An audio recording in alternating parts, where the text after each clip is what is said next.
প্রিয় বাংলাদেশ, সকল মুসলিম ভাইদের জানাই আসসালামু আলাইকুম। অন্যান্য জাতির প্রতি রইল শুভেচ্ছা এবং প্রাণঢালা অভিনন্দন। সম্মানিত প্রিয় দিনাজপুর 5 আসন তথা ফুলবাড়ি পার্বতীপুরের সম্মানিত ভোটার বিন্দু, প্রিয় সহযোদ্ধা এবং প্রিয় ভাইয়েরা, আমি ইকবাল হাসান সাজন বাংলাদেশ জাতীয়তাবাদী স্বেচ্ছাসেবক দলের 3 নম্বর কাজীহাল ইউনিয়নের সদস্য সচিব হিসাবে দায়িত্ব পালন করে আসছি। আজ আমি আপনাদের কাছে আমার হৃদয়ের কিছু কথা বলতে চাই। আমার প্রাণপ্রিয় ফুলবাড়ি পার্বতীপুর আসনটি দীর্ঘদিন ধরে অবহেলিত, কিন্তু আজ আমাদের এই অবহেলিত মানুষের মধ্যে নতুন আশার সঞ্চার ঘটেছে। বাংলাদেশ জাতীয়তাবাদী দলের পতাকার তলে ঐক্যবদ্ধ এক নবজাগরণ শুরু হয়েছে। প্রিয় ভাইয়েরা, আমি জানি আজ আমাদের এই আসনে অনেকগুলো গ্রুপ সংগঠন দেখা যাচ্ছে, যা নিয়ে আমাদের সাধারণ জনগণের মনে অনেক রকমের প্রশ্ন জাগছে।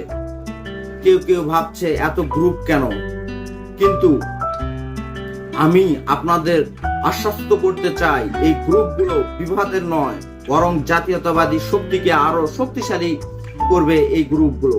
কারণ বাংলাদেশ জাতীয়তাবাদী দল যাকে মনোনয়ন দিবে, আমরা সবাই ঐক্যবদ্ধ হয়ে নিঃস্বার্থভাবে সকল গ্রুপ ভেঙে এক প্ল্যাটফর্মে দাঁড়িয়ে ধানের শীষের পতাকার নিচে এবং এক কণ্ঠে এক লক্ষ্য নিয়ে কাজ করে যাব ইনশাআল্লাহ। সম্মানিত আমার প্রিয় ভাইয়েরা, আপনারা জানেন আমাদের এই দিনাজপুর 5 আসনে যে মনোনয়ন একাধিক প্রত্যাশী রয়েছে, তারা সকলেই যোগ্য। কাউকে আমরা অযোগ্য বা অবহেলিত করতে পারবো না। তাদের প্রত্যেককে রাজপথে অবদান রয়েছে। প্রিয় ভাইয়েরা, অবহিত রয়েছেন ফুলবাড়ি উপজেলার বিএনপি সাধারণ সম্পাদক জনাব মোস্তাক আহমেদ খোকন চাচা, তিনিও মনোনয়ন প্রত্যাশী, এবং প্রবীণ ব্যক্তিত্ব জনাব এজেড.এম. রেজানুল হক চাচা, তিনিও মনোনয়ন প্রত্যাশী, এবং আমাদের 2018 সালে প্রাথমিক মনোনয়ন প্রাপ্ত জনাব এস.এম. জাকারিয়া বাচ্চু চাচা, তিনিও মনোনয়ন প্রত্যাশী। আরো রয়েছেন ব্যারিস্টার কামরুজ্জামান সাহেব এবং বাংলাদেশ জাতীয়তাবাদী স্বেচ্ছাসেবক দলের তরুণ প্রজন্মের আইডল বাংলাদেশ কেন্দ্রীয় স্বেচ্ছাসেবক দলের জনাব নুরুল হুদা বাবু সাহেব। এছাড়া আরো মনোনয়ন প্রত্যাশী রয়েছেন, আপনারা সকলে তা জানেন। তারা কেউ বাংলাদেশ জাতীয়তাবাদী দলের বাহিরের শক্তি না, বরং তারা প্রত্যেকে ধানের শীষের পতাকা তলে কাজ করে চলছে। তাদের নেতৃত্বে বিএনপি ও জাতীয়তাবাদী শক্তি আরো সুগঠিত হচ্ছে, আরো প্রভাবশালী হচ্ছে। তারেক রহমান সাহেবের যে 31 দফা রাষ্ট্র মেরামতের কর্মসূচি, এই শ্রদ্ধেয় নেতৃবৃন্দ বা নেতৃত্ব দানকারী এবং যে মনোনয়ন প্রত্যাশী ব্যক্তি, এদের হাত ধরে মানুষের কাছে বারবার পৌঁছে যাচ্ছে এবং প্রত্যেকটি মানুষের দ্বারে দ্বারে পৌঁছে যাচ্ছে, সেটি একাধিকবার একাধিকভাবে। প্রিয় ভাইয়েরা, আমরা দৃঢ়ভাবে বিশ্বাস করি বাংলাদেশ জাতীয়তাবাদী দল কৌশলগত সিদ্ধান্ত নিয়ে যাকে মনোনয়ন দিবে, আমরা তার নেতৃত্বে এবং আমাদের সকল শ্রদ্ধেয় নেতা কর্মীরা ঐক্যবদ্ধ হয়ে কাজ করবে। আমরা সবাই এক পতাকার সৈনিক, আমরা এক স্বপ্নের যাত্রী। দিনাজপুর 5 আসন, যেটি দীর্ঘদিন যাবৎ অবহেলিত আসন হিসাবে চিহ্নিত হয়ে রয়েছে বাংলাদেশে, সেই আসনটিকে আমরা বাংলাদেশ জাতীয়তাবাদী দল সকলে ঐক্য গঠন করে আমরা বাংলাদেশ জাতীয়তাবাদী দলের ধানের শীষ প্রতীকের বিজয় নিশ্চিত করব ইনশাআল্লাহ। এখন সকলের প্রতি একটি আহ্বান আমার রবে এবং পারেন। আমরা দৃঢ়ভাবে বিশ্বাস করি বাংলাদেশ জাতীয়তাবাদী দল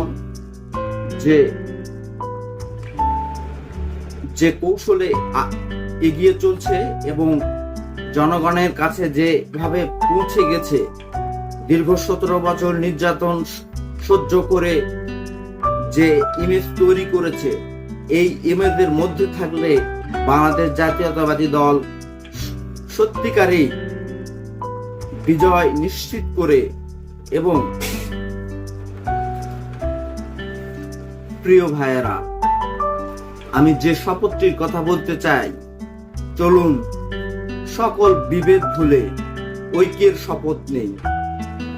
তারেক রহমানের নেতৃত্বে রাষ্ট্র মেরামতের যে 31 দফা রয়েছে, সেই 31 দফা জনগণের দ্বারে দ্বারে পৌঁছে দেই। এখন আমাদের একটি লক্ষ্য, মানুষের সেবা করা এবং জনগণের পাশে থাকা, জনগণের মতামতকে কাজে লাগিয়ে নতুন নেতৃত্বে বাংলাদেশ জাতীয়তাবাদী দলকে আরো সুগঠিত করা। প্রিয় ভাইয়েরা, আমি একটু আমার ব্যক্তিগত কথা বলতে চাই। আমি এর আগেও অনেকবার বলে এসেছি, বাংলাদেশ জাতীয়তাবাদী দলের হয়ে যে ব্যক্তি আমার ইউনিয়নে আসবে এবং তারেক রহমানের বার্তা যে 31 দফা রয়েছে, সেই 31 দফা নিয়ে আসবে, আমরা সকলকে শ্রদ্ধা জানাবো এবং তাদেরকে তাদের যে প্রচার কর্ম, সেই প্রচার কর্মে সহযোগিতা করব। আপনাদের সকলেরই নিজস্ব কোনো ব্যক্তি পছন্দ থাকতে পারে, যে বিশ্বাস থাকতে পারে এই ব্যক্তির মাধ্যমে আমরা আমাদের এই অঞ্চলকে সুগঠিত করতে পারবো। তাই আপনাদের এই যে চিন্তা চেতনা, এই চিন্তা চেতনাকে আমি শ্রদ্ধা জানাই। কিন্তু একটি কথা আপনাদেরকে বলে রাখি, যারাই বাংলাদেশ জাতীয়তাবাদী দলের 31 দফা রাষ্ট্র মেরামত নিয়ে আমাদের মাঝে আসবে, আমরা সকলেই তাদেরকে সহযোগিতা করব এবং যে আমাদের তারেক রহমানের যে বার্তা 31 দফা, সেটি পৌঁছে দেওয়ার চেষ্টা করব। তাই আপনারা সকলে বিভাদ ভুলে গিয়ে একটি নিজস্ব ঐক্য তৈরি করুন। নিজের দলকে দ্বিখণ্ডিত করার চেষ্টা করবেন না। আবারও সকলকে জানাই প্রাণঢালা শুভেচ্ছা এবং অভিনন্দন। বাংলাদেশ জিন্দাবাদ, বাংলাদেশ দীর্ঘজীবী হোক।